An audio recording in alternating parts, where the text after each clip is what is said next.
We were escorted outside, and to my surprise, Octavia showed up out of nowhere. She told me that Harry took her place and she wanted to go back and save him. But if we did, the deal that Harry made would be broken, and we'd die. Lisa was still out here with us, and I told Octavia to come with me. However, as we were beginning to walk away, Lisa called for all of us. "I got one thing to ask of you guys before you go," she called.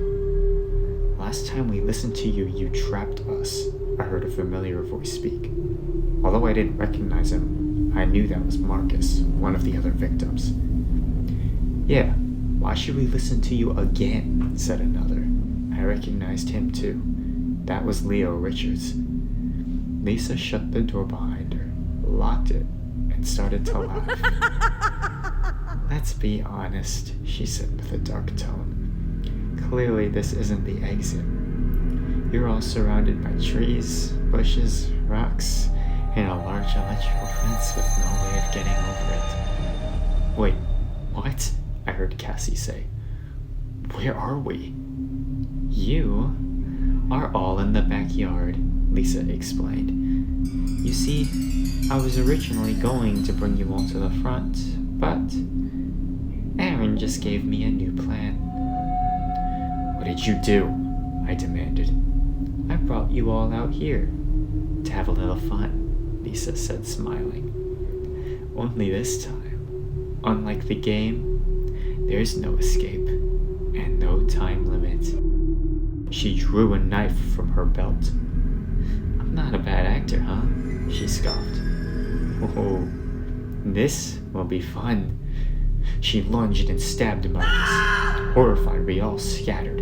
I bolted in one direction, Octavia following close behind. Unfortunately, no matter where we went, there was no way of escaping. The only door to get back inside was locked, and Lisa had the keys to open it. Cassie soon found us, and soon I heard Leo screaming too. I could only assume he died. The three of us knew there was only one way to survive. We had to take Lisa Torres down.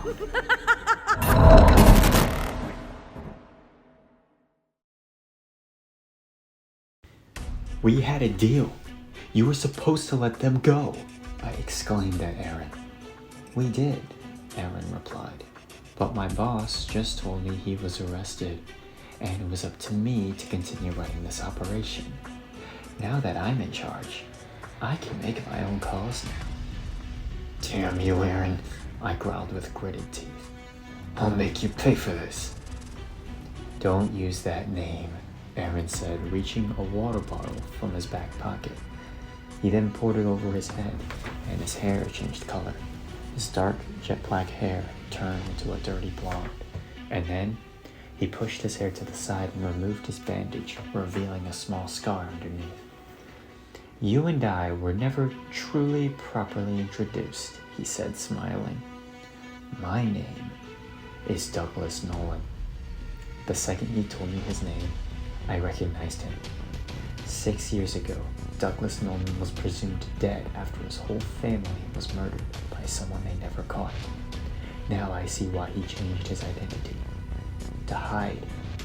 Or so I thought, until he told me how he ditched his old name and became Aaron Slake. "When I was 16, Doug began, my mother was murdered, and my father was falsely accused and sent to prison for her murder. I knew I had to get my father out of jail soon, and after a year, I discovered who it was. You may have been able to hide your secret from the outside world for this long, but I've never forgotten." As Doug said this, everything that happened before came back to me. I did remember what happened. My parents accidentally ran over his mother, but instead of helping, they drove away in a panic. Soon, we saw the news of Doug's father being accused for her murder. In that moment, I realized that the man who shot my parents was now standing right in front of me. You killed them, didn't you?" I stuttered. "I sure did, Harry," Doug replied, smirking. "Before doing so, I had to fake my own death to clear my name.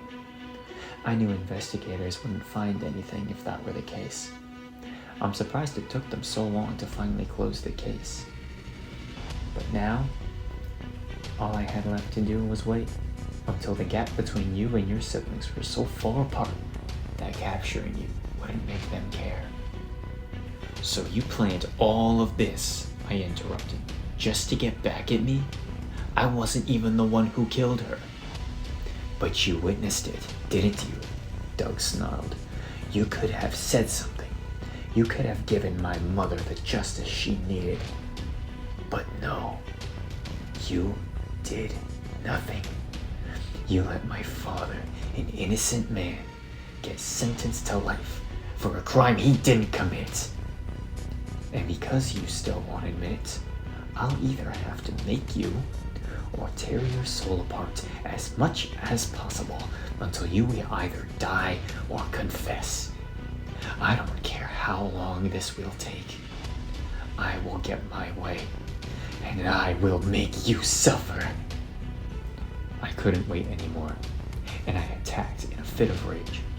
We wrestled for what felt like hours, but I was tired and exhausted, and Doug got the better of me within just a few minutes, and was ready to kill me, drawing a dagger from his belt. Vengeance at last, he roared, laughing like a maniac. As he raised the dagger, I shut my eyes and braced for the dagger's impact, but instead, I heard a gunshot, and Doug began to scream in pain. I opened my eyes and saw him on the floor clutching his chest as blood leaked out. You wench, he bellowed. I'll kill you, you son of a... Another gunshot, this time to his head, and Doug died instantly.